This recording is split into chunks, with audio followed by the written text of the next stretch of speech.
This microphone is too good. Welcome back to another video, and today we're taking a look at the FiFINE K678. Honestly, I am blown away by the quality of this microphone. I just cannot see me using anything else after listening to it. Straight out the box, the sound is phenomenal.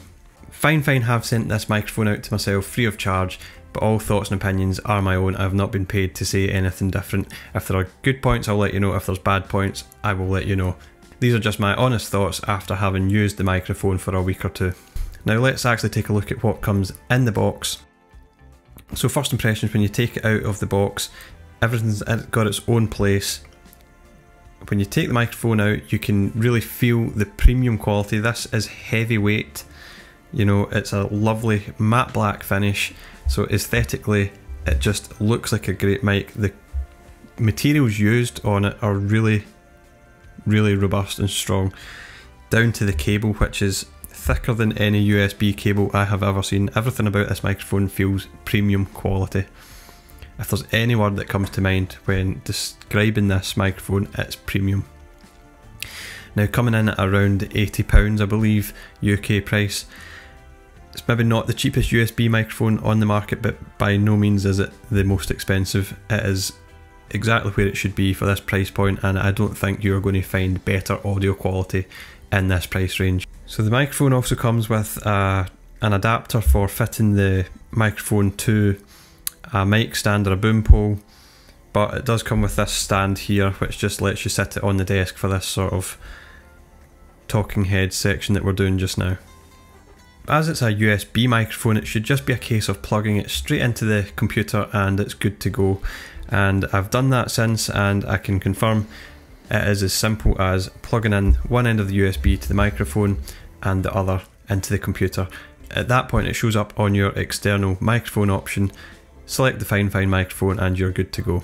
I normally record my audio directly onto the camera using the Data D3 microphone, which is currently on the camera at the top just now.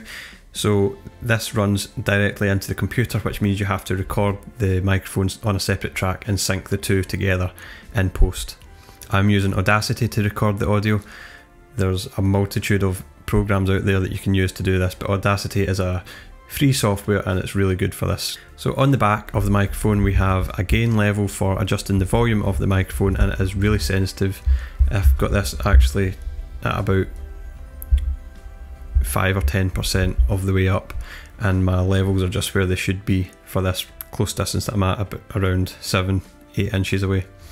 Above that we've got a dial for volume for your headphones, and there's actually a port on the bottom where you can plug in your headphones to monitor your own audio, which is great if you're doing gaming or streaming or that sort of thing.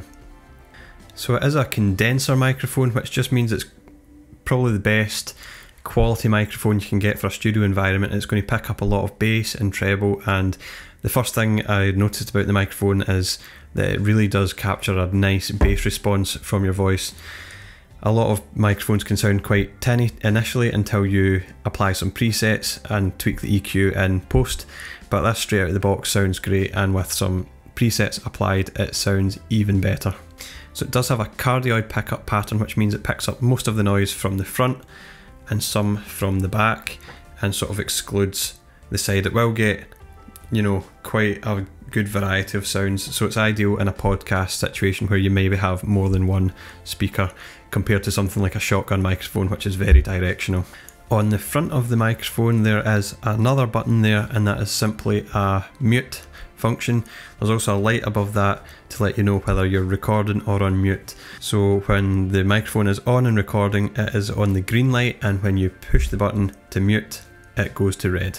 The stand has these little knobs on the side here, which lets you take the microphone off the stand really easily. These just unscrew, and the screws themselves are plastic, I believe, but they do feel a very hard, robust plastic. They actually feel like metal. So looking at the bottom of the microphone, you've got your input for the USB cable, your slot or your tripod thread for attaching this to a boom arm, and also your input for your headphone jack for monitoring the audio.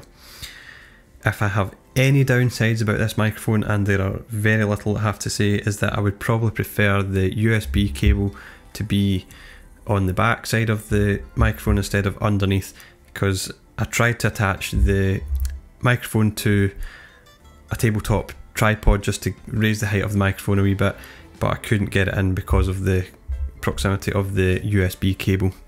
So let's go ahead and do some audio comparisons with the microphone with and without presets. This is the microphone as I'm talking without any presets applied, and this is the microphone with presets applied. You can hear a subtle difference, but both actually sound very acceptable. Just adding those presets gives it just that really premium sound quality. I've had the microphone for a week or two now, and I have gone and made a preset for this microphone, and if you're interested in having that preset for yourself, if you have this microphone or even for any other microphones, it works well with those. I've left a link in the description to where you can pick up my presets for this microphone. I hope this review has been helpful for you if you are looking at picking up the FiFINE K678. If you've enjoyed the video, please consider subscribing, it would really make a difference to me. Leave a like, and I will see you in the next video.